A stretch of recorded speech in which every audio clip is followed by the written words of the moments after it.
All right, you're listening to Hawk Talk. I'm here with Avi Loeb. How you doing today? I'm doing great, as in many days recently.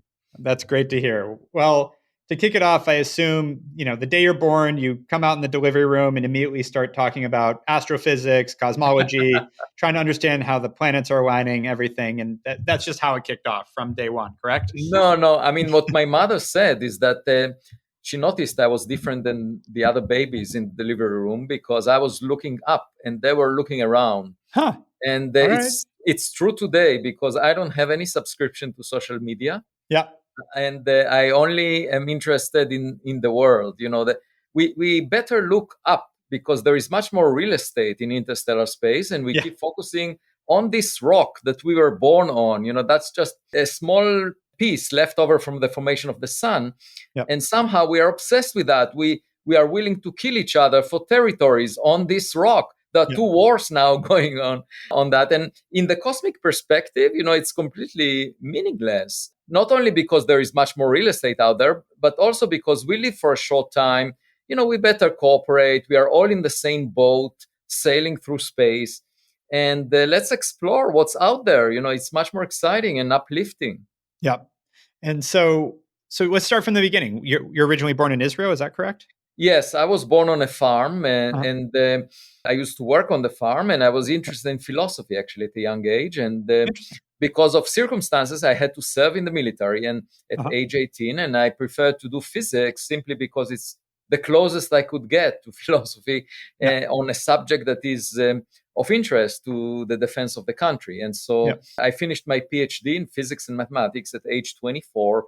I initiated a program that was the first funded project by the Strategic Defense Initiative of President Reagan. In fact, Uh-huh. there is now a film where that program, that is called Star Wars, is Yeah. featured. And I arrived to visit Washington, D.C. because we were funded at a few $1,000,000 a year. And that was the first international project that SDI was involved in. And I remember General Abramson was very excited about the project when I described it. And in one of the visits, I visited Princeton, New Jersey, where the Institute for Advanced Study hosted the Albert Einstein as faculty member a few decades earlier. And so Uh-huh. they offered me a 5-year fellowship under the condition that I'll switch to astrophysics. And then Harvard University offered me a faculty position. So it's sort of like an arranged marriage, and Yeah. offers that I could not decline, just like in The Godfather. That was an Yeah. offer I couldn't say no to. So Yeah. I ended up practicing astrophysics, chairing the astronomy department at Harvard for 9 years. And, I realized at the end that I'm actually married to my true love, because there are questions, fundamental questions that were part of philosophy for many, many centuries. And now we can address them scientifically. Yep. And so to take it back, were your parents scientific? Were you raised around No, science at all? no, No. they were not. Yeah. My mother was interested in philosophy and Uh-huh. literature, and I read a lot of books by French philosophers Uh-huh. like Albert Camus or Jean-Paul Sartre, and she did her PhD in French literature. Uh-huh. And I went to classes with her, and altogether, I was more into the humanities. But if you think about it now, a lot of philosophers are focusing on what the ancient Greeks said. They should focus on artificial intelligence because there Yeah. are lots of ethical questions. And I call that the humanities of the future. Yep. I totally agree. It's really interesting to see if they're a true philosopher, student of philosophy, like the ability to leverage that to look at how are we going to deal in a new world of AI is going to be really interesting versus you Exactly. just read you can regurgitate a bunch of philosophers By from. the way, I should say AI is an abbreviation to artificial intelligence, but in the future, it will also be an abbreviation for alien intelligence, because I think we're not the smartest kid on the block. Yeah. And we might find more about it. And I'm working hard to find the evidence for that. I love that. We're going to dive in more to that. So, what was the project that you worked on with Reagan? What was that? You mentioned you had a project, but what was it specifically? Yeah. So the standard way of propelling masses to high speeds, like bullets or projectiles, is using a chemical propellant that Mhm. basically, by chemical reactions, energy is being released and it's hitting the material behind the projectile and pushing it. And so that is limited because once the projectile moves too fast, the gas cannot follow it. Yep. And so that limits it to about a mile per second or so kind of speed, and which is a few times the sound speed in the gas behind that is pushing the projectile. But there is a better way, which is to use electric energy stored in capacitor banks and in that way you can inject the energy into material that has a very high sound speed. And so the idea is that we can reach very high terminal speeds by using energy released from electricity rather than a chemical propellant, and deposit it in a material with a very low atomic weight so that the sound speed is high and the material, the burnt out gases can follow the projectile and keep pushing it. And it was important for SDI. We had a patent on it simply because in space you really need to reach high speeds in order to be able to chase missiles, ballistic missiles. And so that was the whole idea. I'm not sure if the idea is still being used, but at any event, it opened the door for me to now engage with the stars, starting from Star Wars. That was an interesting, ironic twist for me. And so going from that and being on a very direct project and create, and by the way, what were you able to accomplish creating new weaponry or new projectiles or anything? Well, I'll tell you what was most amazing for me, because when we started, we had an experimental setup that was roughly about an inch long, the size of your small finger. And I wrote down a simple model for how the system should behave if we scale it up. And it was just based on energy conservation. And the amazing thing is we were able to design a system that is larger than a height of a person, like meters in size, 100 times bigger, 1,000 times bigger. And it worked. My model worked, and it exactly gave the performance that we wanted to achieve. So we were able to reach high speeds, exceeding the speed of chemical propellants, and with systems that are quite big. And the one lesson I learned is that, physics works. If you understand reality, the physical reality, you can use it to your advantage. And that's the beauty of technology. A lot of people say, why science? Why technology? We can engage in spirituality. We can take drugs and be high and feel very good, or put those goggles on our head and live in the metaverse. That's Zuckerberg's solution. And I say, well, you can feel good about yourself, but you will not be able to engage with the physical reality in ways that will satisfy you. And, that's one lesson we learned, because early on we thought, the universe centers on us. But now we know, no, it's not.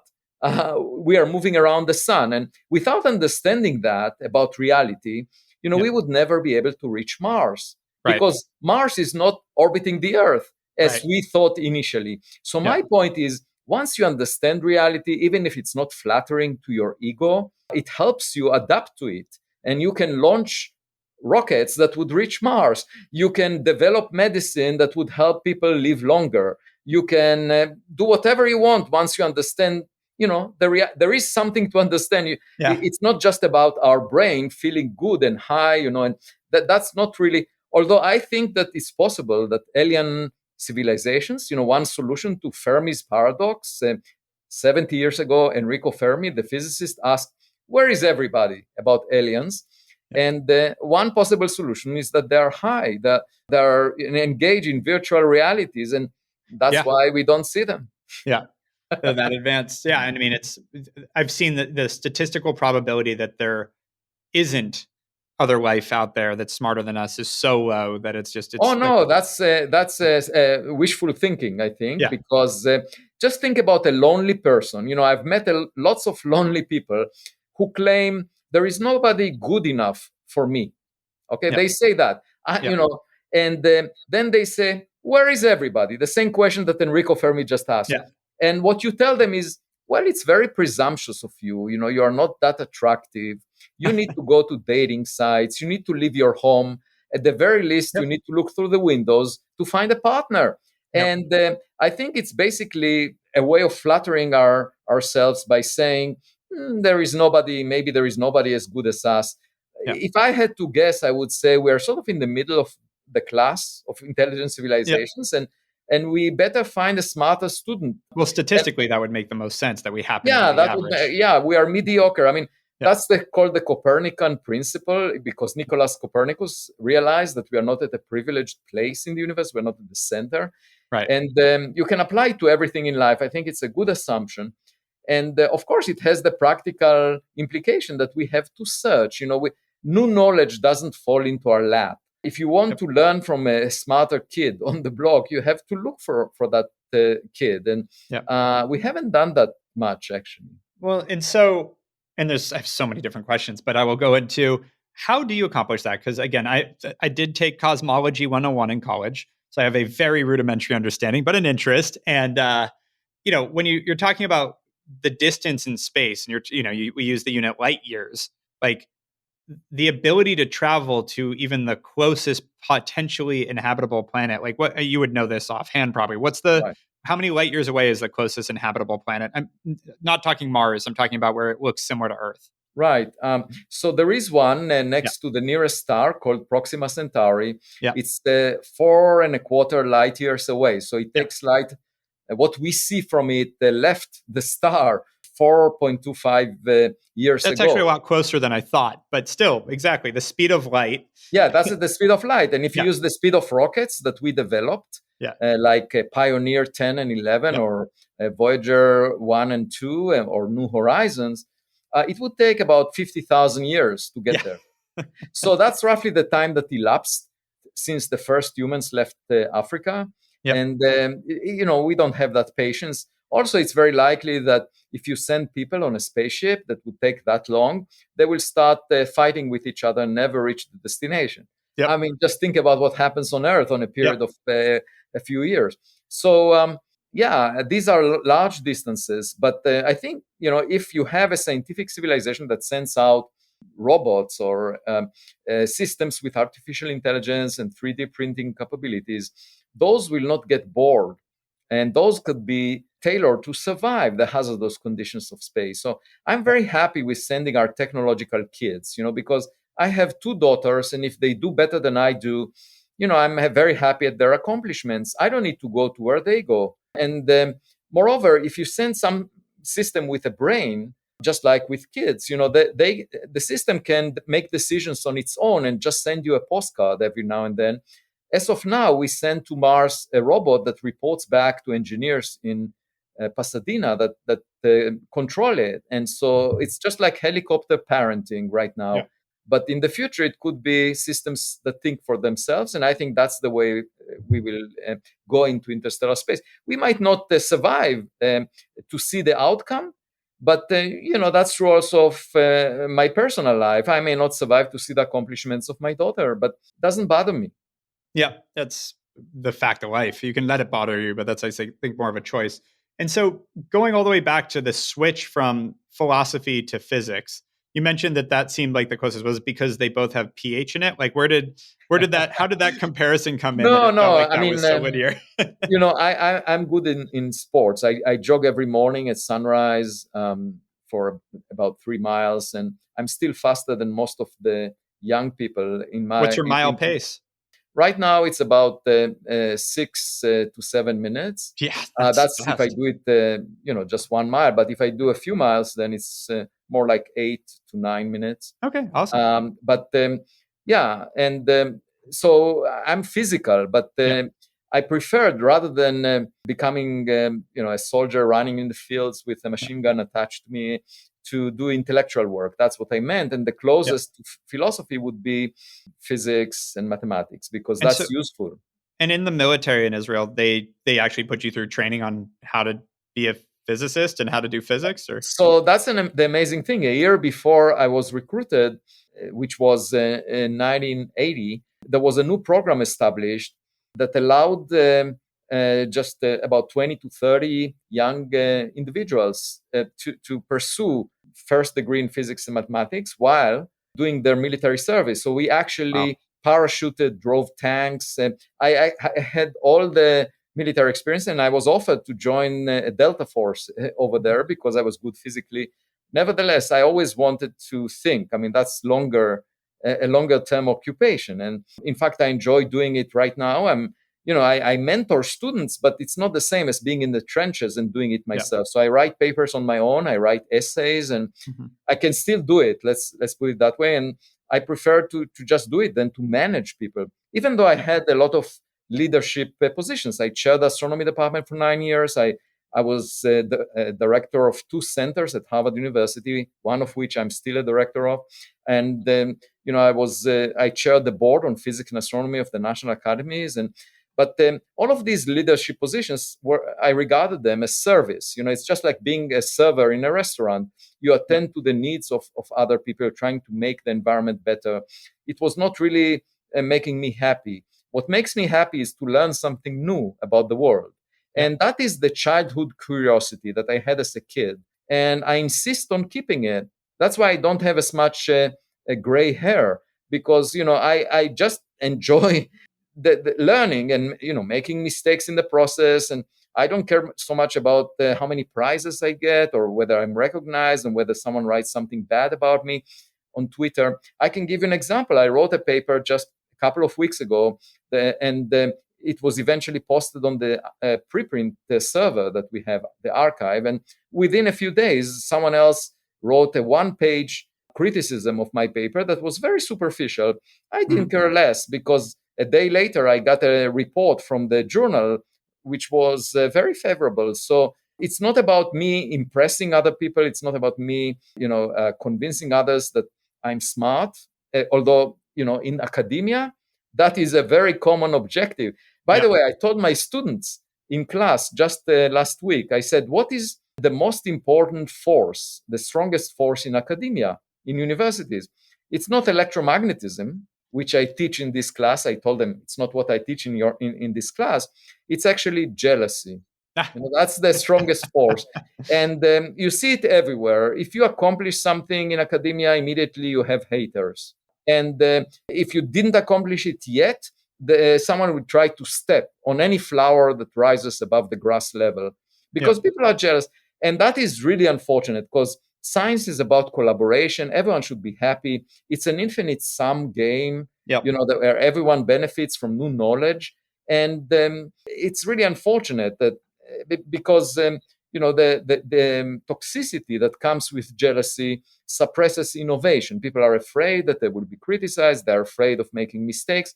Without making mistakes, without going into directions that nobody else explored, without doing that, you will never discover anything important or new. So anyway, I don't care about it. No, and that's perfect. So switching gears, or not quite switching gears, but what has kept, you said offers that you can't refuse, the Godfather reference, in terms of all the teaching you've gotten into and working with Harvard. And you say curiosity has driven you, but has there been like a North Star? Is it alien life? What has been like the undertone through the whole, or the connectivity through all of your career that has really kept you interested in this? Well, it was different in different phases. Yeah. So in the early phase, I was vulnerable because I had to get tenure, and I depended on funding. So I needed the approval of other practitioners, and I had to play it by the rules. They asked Pablo Picasso.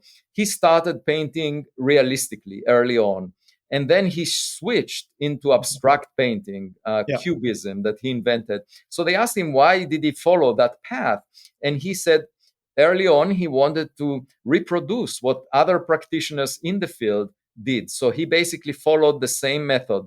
And then he started innovating. This is exactly what I did. Once I felt that I'm not dependent on other people, and by the way, right now, I'm getting, over the past decade, I got all of my funding actually from donors or foundations, not from federal agencies that make decisions based on committees filled with conservative mainstream scientists, because unfortunately that suppresses innovation. You have to always propose something that appeals or emphasizes what the experts believe in.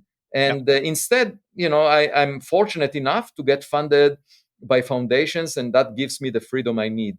And that was possible only late in my career. And right now, I don't give a damn about what other people, whether they approve it or not. I just follow what sounds to me exciting. And by the way, that's what makes science exciting to the public. If Yeah. we attend to questions that the public care about, not questions of whether extra dimensions exist or supersymmetry exists or what is the dark matter. I mean, these are important questions, but it wouldn't change geopolitics. It wouldn't change the economy. However, there is one question that will do all of that. Are we alone? Because Yeah. if we find evidence for another intelligent civilization that we can learn from, it will change everything. And so now let's dive into that. How do you accomplish that? Like, how do you, even if, as you said, we have to seek it out, it's not just going to find us potentially. What are your thoughts on, Oh, obviously, again, statistically, it has to exist, would be the answer. But like, in terms of everything you've studied and the years you've spent in this, like, where is your head at now? You said you're looking for the evidence, but do you have some evidence you feel good about? Like, would love to know more. yeah. So traditionally, for about 70 years, people looked for radio signals, Yeah. laser signals, and because 70 years ago we developed radio communication. So what we can imagine as our neighbors doing is echoing what we are doing. We are looking at the mirror and imagining our partner to look like us. Yeah. But right now, we are not really using much radio communication. We have alternative ways of communicating. And so, waiting for a radio signal is like waiting for a phone call at home. Yeah. And nobody may call you when you're waiting. The other side needs to be active. There is a better approach, and that's the one I'm following, and that is to look for package in our mailbox. Just go out and search in your backyard if there is any item that was delivered from a neighbor. And Yeah. for that purpose, the item can stay there. The neighbor may be dead. You don't need the neighbor to be active after the package was delivered. So you Right. can think of it as interstellar Amazon delivery system. Yeah. And over billions of years. And then the question is, do we have something near Earth that indicates that it was manufactured by a technological civilization? And I'm addressing that by leading the Galileo Project at Harvard University. And we did two things. One is build an observatory that looks at the sky 24/7 in one location. Now we are making 2 additional copies of this observatory, placing them in other locations. Uh-huh. We have the first scientific paper that is just being completed now. When over the past few months we documented 500,000 objects in the sky, trying to figure out if there is anything unfamiliar. And obviously we see birds, airplanes, balloons, drones, clouds, leaves, insects. But the question is, do we see anything else? So that's what we are doing with the observatory. And it's the first scientific inquiry over a long period of time with calibrated instruments looking at the sky. Of course, the US government is looking at the sky all the time, monitoring it for national security purposes. And some people claim that the government has data that it's not sharing, that is classified. But I'm not waiting for the government to give us this data. I'm not signing any NDA with government, because that would restrict my curiosity, it would restrict my ability to communicate if we find something. And so what we are doing is, look, the sky is not classified. And the second thing we are doing is looking for interstellar objects that collide with Earth or pass near Earth. And there was a meteor from a decade ago discovered by US government satellites that was roughly 0.5 meter in size and created a fireball that released 1% of the Hiroshima atomic bomb energy. Wow. And it landed in the Pacific Ocean. And so the US Space Command confirmed that this object was moving too fast to be bound to the sun. It came from outside the solar system. It's the first interstellar meteor that was recognized. And we went there. I led an expedition at a cost of $1.5 million. We collected materials from the ocean floor, which is about a mile deep, across a region that is about 7 miles large. And so that was like a heroic task. For 2 weeks, we went back and forth and used a sled with magnets on it to collect these materials, brought them back and to 3 laboratories, one of which is led by my colleague at Harvard, Stein Jacobson. And by now, we published a paper last week with the details of our findings. And we find molten droplets, these are spherules, that are made with a composition different from solar system materials. We found some of those. And we hope to go back and collect bigger pieces, because these are less than a millimeter in size. Bigger pieces will tell us the nature of the object, whether it was a rock or maybe something like the Tesla Roadster car that Elon Musk launched in 2018. That so maybe he is not the most accomplished entrepreneur in space. I want to know that. I mean, he might not be happy to learn that there is something better, but I'm just agnostic. And are there other like hints that you've had? Like, have you found things that, again, I'm not asking for conclusions, but at least like, oh, this could lead to a conclusion that Yes. like that's one example, but do you have others? No. So actually, the entire interest that I have in this subject was triggered by an object called Oumuamua, discovered in October 2017, about 7 years ago, and that one was the first reported interstellar object that is not bound to the sun. It was discovered by astronomers in Hawaii, and they gave it the name Oumuamua, which means a scout in the Hawaiian language. And it was weird because it was rotating, tumbling every 8 hours, and the amount of sunlight reflected from it changed by a factor of 10 as it was tumbling. So that meant that it has a very extreme shape. And the variation of light indicated that it's most likely flat, like a pancake. And it was also pushed away from the sun by some mysterious force without any evaporation, no cometary tail around it. And so I suggested that maybe it's very thin and it's just like a surface layer or a light sail, and it's being pushed by reflecting sunlight. And actually, a couple of years later, there was an object that was pushed away from the sun by reflecting sunlight, discovered by the same telescope. It was given the name 2020 SO. And within a few weeks, the astronomers that discovered it realized that it's actually a rocket booster that was launched by NASA in 1966. So here you have an object behaving just like Oumuamua that is technological. We know that because we launched it. And so that, to me, raises the possibility that maybe Oumuamua was technological in origin. Got it. It's exciting. I mean, it's one of those things that, I mean, as you said, there's very little, I mean, so many things can change the course of human, not history, but change the human future, but not much compares to knowing that there's life somewhere else. Well, just like in our private life, if you find a partner, it gives a meaning to your existence. Otherwise, the universe, the cosmos, looks very like a lonely place. And it looks pointless and meaningless. But if you were to ask my colleagues that work on cosmology, they would tell you the universe is pointless. There is no point to it. I mean, there is just initial conditions that started after the Big Bang, that started the expansion that we see. And it's filled with elementary particles. And then you end up making galaxies, making stars. But there is no point. I mean, you start with something.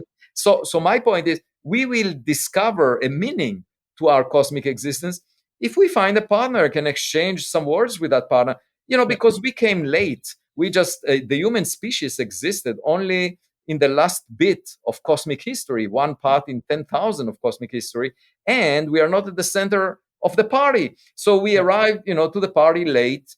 We are not important in that context, and we better find someone else who can tell us what the party is about. Yeah, and it goes back to, if you're truly being strictly scientific, the likelihood that we're an anomaly in such an extreme way, where we're the only planet that conscious life whatsoever, to more than an amoeba or a single-celled organism was able to produce, we're the only planet in the entire universe that was able to do that over the course of history. Like, that seems incredibly unlikely. And I know that I've seen the number. I forgot what. Well, I argue that it's also arrogant. It's presumptuous, and it's just like people who cannot find a partner would argue that there is nobody good enough. And I would argue that you can look around. There are billions of other people. I'm sure that there is someone out there. So it's a question of attitude. And by the way, we will never find anything new if we insist that there is nothing out there. So a lot of people have an opinion, and they say, I'm too busy to do the hard work of searching for the evidence. And I say, well, don't speak about it. Only the person who actually invests the time and hard work in seeking the evidence is the one that we should listen to, because we will never learn something new by having opinions. I totally agree. And I love your metaphor on the seeking a partner. I've quoted it on this podcast a few times. I had friends in college. We'd go to when we were all single. We'd go to a bar and they'd say something like, "There are not enough girls here," and I'm like, "Do you need more than one?" Don't get me wrong, maybe, but Well, some people need more than one, yeah, I but was gonna say what maybe I'm more than saying. one, but like we don't need a 50-50 ratio here. You need one.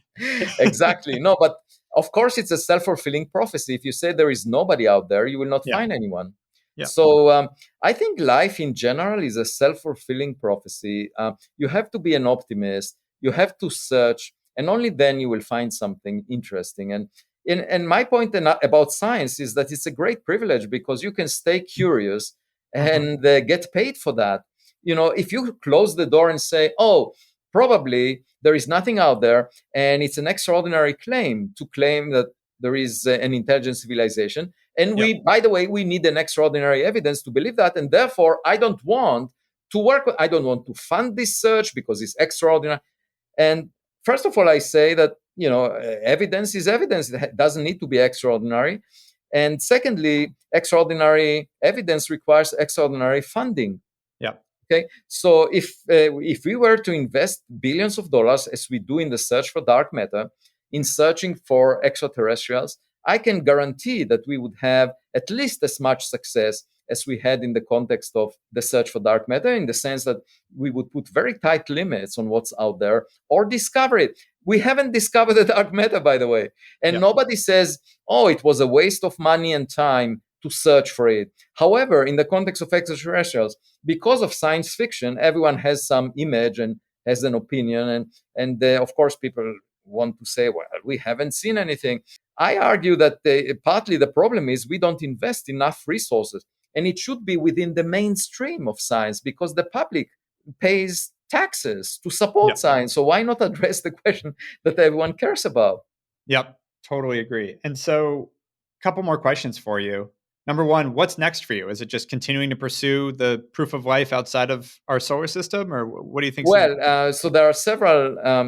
In terms of the science, I'm planning to go on an expedition. This one will cost $6.5 million because we are using a remotely operated vehicle, a robot that we will place on the ocean floor and collect bigger pieces in the wreckage site of this meteor. And in addition, we are building more observatories in interesting places. And so that's another exciting development in the coming year. And finally, there would be Rubin Observatory. That's in Chile, a telescope that surveys the southern sky every 4 days, Yep. and will use a camera of 3.2 gigapixels, so 1,000 times more pixels than your cell phone camera, Mhm. and will give us amazing images of the sky that will potentially unravel more interstellar objects and unidentified phenomena in the sky. So I'm very excited. It will start operations in a year, give us unprecedented data. Now, on top of that, of course, there are a lot of people following me, other than just me doing the scientific work. So there will be a Netflix documentary that was partly filmed during the expedition that I had to the Pacific Mhm. Ocean. It should come out by the end of 2025. I'm writing now 2 books related to the expedition, one for children and the other one for adults. There is a play that was written about my research that hopefully will be featured in an appropriate theater. And there are some other things that I cannot speak about because they're still in the early phases of planning, but they would be really exciting. And so altogether, there are lots of artists and people in journalism and in filmmaking and so forth that are partnering with that are inspired by my work. I just signed an agreement with a filmmaker that would like me to advise about a new film, and there is another one that asked for my advice. And there will be potentially also hearing in Congress within a few months, and lots of things are happening every day. When I open before I jog at sunrise, I am really filled with a lot of excitement because there are new Okay. things coming along, and the public is really excited. I mean, the only negativity I get, the only toxicity, comes from some people within academia that are, for some reason, they don't like the idea that the public cares about this research. The jealousy thing again? Yes. But Makes sense. it took me time to figure out the strategy to cope with that, because I Mhm. was at first I would get upset and try to respond to them, but now I simply ignore it. Smart. It's a good way to deal with it. Last question for you. For someone aspiring to, reach the pinnacle of their career, whether it's in science or in entertainment or in creativity or in art, whatever it is, business, what's one thing you either did hear or wish you heard that really got you to pursue to the levels you have?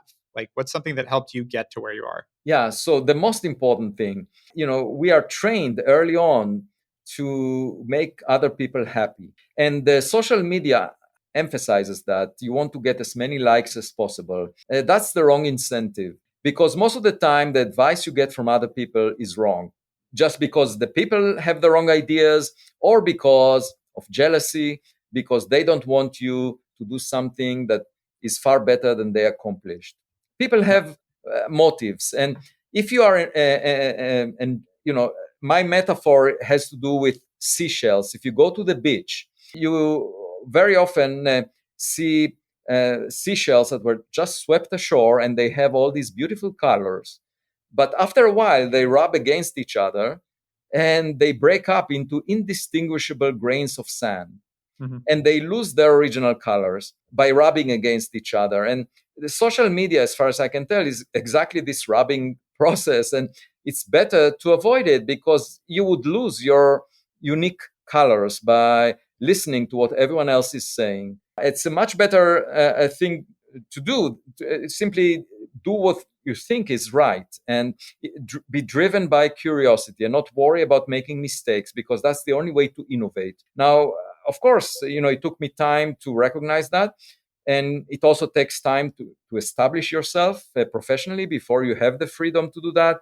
But unfortunately, most people, once they reach that phase where they have the freedom, they don't take advantage of it, because they have this frame of mind of trying to appease everyone else. And therefore, they continue to do what everyone else is doing. And so my recommendation is maintain your childhood curiosity. Remember what really drives your passion, and don't try to make everyone happy. You will never be able to do that. My daughter says from reading social media that any celebrity has haters, and it's obvious people are upset when someone else succeeds. So if you don't pay attention to it from the start, you're not offended by it. And instead of dealing with other people's frustrations, you deal with what keeps you happy and passionate about what you do. And I think it applies not just to work in academia. It is very important to work in academia, because we don't get much money, and we are driven by our passion, and it's easy to suppress that by negativity, by toxicity. Yep. However, it also applies to entertainment or anywhere else. Just stick to something that you're passionate about and good about, and you will blossom this way.